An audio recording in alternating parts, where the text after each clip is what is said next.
Okay, this is literally like my 5th time trying to film this video, so I'm just gonna stop right now. Anyway, however this comes out is how it comes out. So ironically enough, when I first decided that I wanted to film this video, I put it off for a few weeks, and it wasn't that I was uninterested in filming the video. Obviously I was interested in it. This was actually my idea to film this video, and it was strictly being put off just because I didn't know exactly how I wanted to get my message across. And that's the irony in this entire thing. Surprisingly, this is a really sensitive, or relevant, I should say, topic to myself, and I feel like to a lot of people nowadays, and that is the struggle with perfectionism. So if you asked me a few years ago, or even like a few months ago, I would always say that I hate the term perfectionist. I don't like when people refer to themselves as perfectionists. I didn't like when they like bragged about it. I actually thought that it was a very self-righteous way of viewing yourself to say that, like, oh, I'm a perfectionist, I like everything perfect. Like every time somebody would say that to me, the judgmental part of my mind, which I'm still trying to work on, I would just like sit there and be like, really? Like, you think that you're perfect with everything? Like, you think that you even know what perfect is? Like, I would get so picky to the point where I'm like, we are not perfect people, so how could you even have a perfect vision for something? You know what I mean? Which is actually a hyper critical way to view people or yourself or an idea or anything. It's like such an extreme black and white way of viewing things that it's like over the top excessive. And one day, I was actually practicing with one of my pageant coaches. We were doing these simple walks that I was working at for the runway portion of one of my pageants, and I kept messing this one thing up. It's called a French turn, and for some reason, I kept messing it up. And it's like, you know when you're making a mistake, and you know what you're doing wrong, but then for some reason, every time you redo it, you keep making the same mistake over and over again. So anyway, that's what I did, and it was so stupid and petty. Like, I knew what I was doing wrong. For some reason, my body just like wasn't breaking out of that autopilot habit of doing it the wrong way. So I got really frustrated with myself. And I don't know what I said or what I did, but she was like, whoa, stop. And she, mind you, is known as like one of the harshest pageant coaches in the world. Literally, she's very critical, and she made me stop practicing because of how hard I was being on myself. Now, mind you, I hate saying that I was being hard on myself because I feel like a lot of people can interpret that as me saying like, oh, I need to be easier on myself, or I need to pity myself, or be lazy. Like, I feel like that's where this video can easily like be misconstrued, but that's not the idea that I'm trying to get across. Anyway, so she made me stop practicing, and she's like, I don't even want to see you walk again until you step on the runway. And I was just like, okay. Like, that was really weird for me because she is usually someone who's like, you know, if you blink at the wrong time, she'll tell you that you're blinking at the wrong time. And so it was just very odd for me. And ever since then, I kind of kept that comment in the back of my mind. I was like, that's so weird that her of all people would tell me that I'm being too hard on myself. I was like, that's weird. She's told me that it was going to drive me into the ground. And I was just like, okay. And then as like months went on and I was going through my things that I was going through, which you guys pretty much all know about, for at least like the most basic issues that I was dealing with, I noticed that with a lot of people in my life, whether it was friends or now even so like in relationships, whatever, people were saying you're being like way too critical of yourself. And I finally accepted it. Because when I sit there and I'm really critical of myself, I get incredibly anxious and my mind starts to overthink, and that's naturally what happens when you are having these insane high standards for yourself or for those around you. You start to think about every little single detail that is so minuscule to the point where it wouldn't even affect the outcome of something, but it's affecting now your emotions and your everyday like way of living. It's sick. And so I finally realized that this is just something that I just need to work through. And I've been doing a bunch of like reading, because literally that's all I ever do is I just sit there and I read and try to figure out how to work past certain things within myself.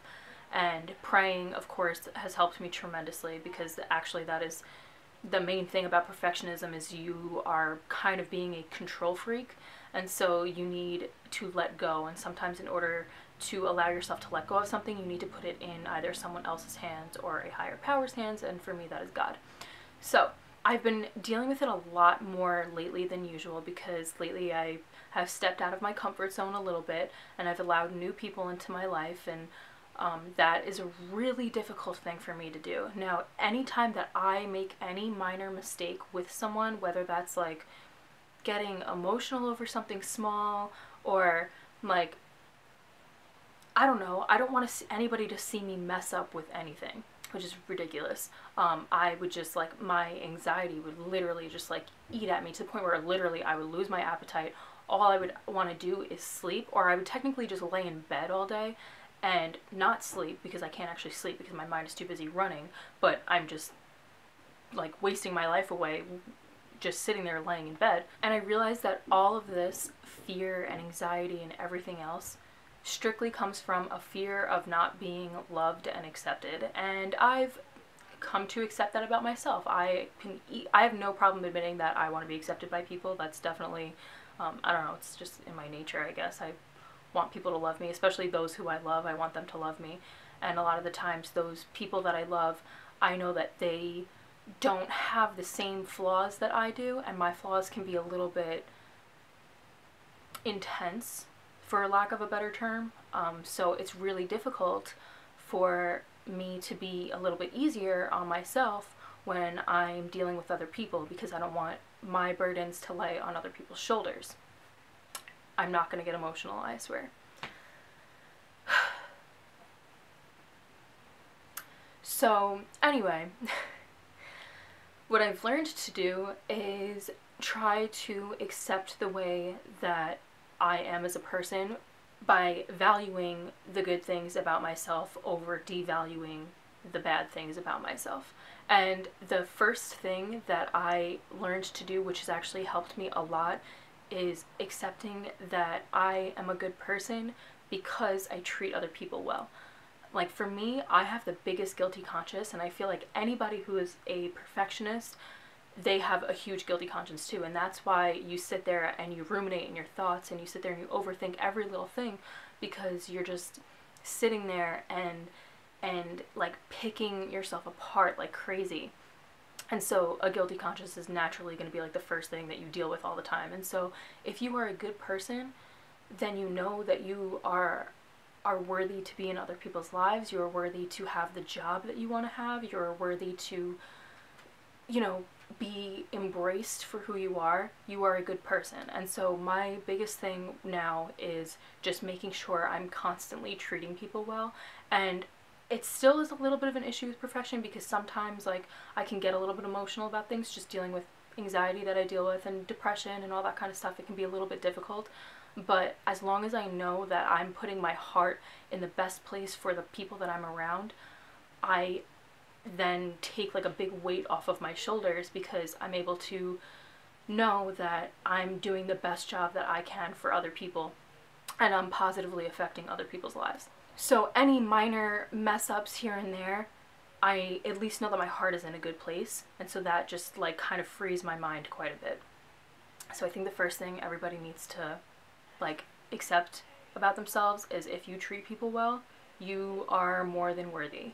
The second thing is, well, this could be a cross between the first and the second thing to do, but either way they're both necessary, is to forgive. And that's forgive yourself and forgive other people. Now naturally, when you are hypercritical of yourself, that's just the way that your mind works, so you then become hypercritical of other people. And even though that is true, sometimes it's funny, because sometimes it's actually not all that true. Like for me, I'm really critical of myself, but if someone did like a little minor mistake that maybe I do on a daily basis, like I would never think twice about it. I'd be like, oh, okay, like that person just put that thing in the wrong spot, who cares, I'll just move it. But if I did that, I would be so mad at myself. It's just like really stupid. And then you come to realize that like your mistakes really are not that big of a deal. And on top of that, most people don't think that far into you. Like they don't sit there and say like, okay, well, this person didn't do this the right way, or they said this word, meanwhile this word would have been a little bit better. Like, unless you're on social media all the time, and you know the way that people get on social media, where they're literally like complaining about every little thing that goes on in the world, like real life people and the people who love you, like they don't even think twice about what you're doing when it comes to such minor mistakes. Like they're just like, okay, like who cares? It's like literally if you walk into someone's room and like their room is a mess, like are you judging them and saying like, oh, I'm never gonna be in your life? Like no, they're not doing that. They're just like, okay, this person's room's a mess, who cares? You know what I mean? So you need to forgive yourself for your mistakes and forgive other people for their mistakes. That way you're not sitting there ruminating on every little thing that wasn't completely perfect. And you have to completely and thoroughly forgive them. Also, if you guys haven't seen my video about forgiving other people, you guys can click right here. I actually really liked that video a lot, so if you haven't seen that, yeah, go watch that there.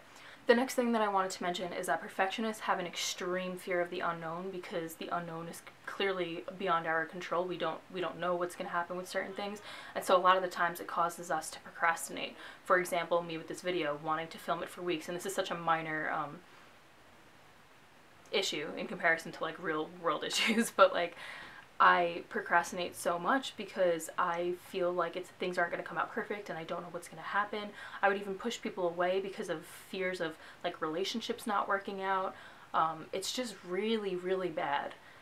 So you have to try not to use your perfectionism as a reason to procrastinate. You have to allow yourself to try, and once you do try and you see that even like little mistakes aren't going to affect like every little detail of your life, then you're going to like be able to breathe. You're gonna cut yourself some slack and be like, okay, I can be human, it's totally cool, like, and you will feel so much better. My next thing is to stop over applying negative outcomes. I do this all the time. I always feel like the world is gonna come to an end. Like I could put something, like I said, I could put something back in the wrong spot. I can get a 97 on a test in school, and if I didn't get that 100, it's like the world is coming to an end and I will like freak out about it. But it's like, what is really happening if that happens, you know? For example, if I'm going to be emotional one day and that I'm going to be around people who, and I feel like I'm a burden to certain people because of my emotions, what's really going to happen if I have a day where I'm feeling a little off and I'm feeling a little sad? Are those people going to leave my life? No, they're just going to be like, alright, April's in a moody mood today, like, I'm a girl, that's what I do. You know what I mean? Like, it's really not that serious.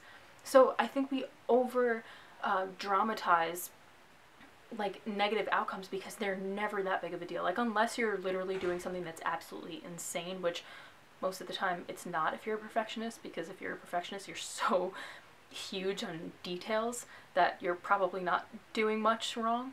Like it's really not that big of a deal. Whenever I catch myself getting extremely anxious over little things, the first thing that I do is I ask myself if my thoughts are factual or if it's my interpretations. I try to like separate my anxious self from April. So it'll be like there's two like parts of my head, and I try to just like mother myself for a little bit and say, okay, what am I thinking here? And like half the time what I'm thinking is not even the truth, nothing even happened, it is really not that serious. And it's like, alright, I just made this whole thing up in my head. Nothing is even happening. It's not that big of a deal. Like, relax. And so you have to ask yourself that question. Is what I'm thinking factual, or am I just interpreting things in an over-dramatized way? And my last thing, which is really kind of not even like a tip. Well, I mean, it's kind of a tip, but like not really. I'm going to show you guys. If you guys saw my What's on My iPhone video, which you can click right here to go watch that too, I have a background on my phone. This thing says broken crayon, still color. I don't know if that wasn't really, whatever. It's a really cute background. I keep my phone background as an inspirational quote all the time because it's something that I constantly, it's almost like a mantra to look at throughout the day. So I constantly want to see something positive throughout the day, and I want to see that even though I have my flaws, like everything is going to be fine. So if you can put like a quote as your phone background, that way you can just like read something or something positive about yourself, even if like you write something in your notes about yourself, like something really good, screenshot it and then make that your wallpaper so you can reread that positive thing about yourself every day, then you will like reinforce why you're a good person and why you are worthy to be loved and to, you know, be in the position that you're in and all of that kind of stuff. So yeah, that's basically all I have to say to this. I hope that that was helpful. Please let me know in the comments below if it was, and let's spark a conversation about this because I really, I'm struggling with it myself. So if you have any other tips, please, please, please, please, please let me know. Don't forget to give this video a thumbs up and hit the subscribe button. I've been putting out like 3 videos a week lately, so I don't know, that's a whole other thing. I don't usually do that, but lately I've been doing that. And yeah, that's basically about it. If you guys didn't watch my last video where I talked about my thoughts on the Miss USA pageant this year, then you guys can click right here and go watch that. And yeah, I think that's about it. So I hope you guys liked it. Alright, I'll see you guys next time. Bye.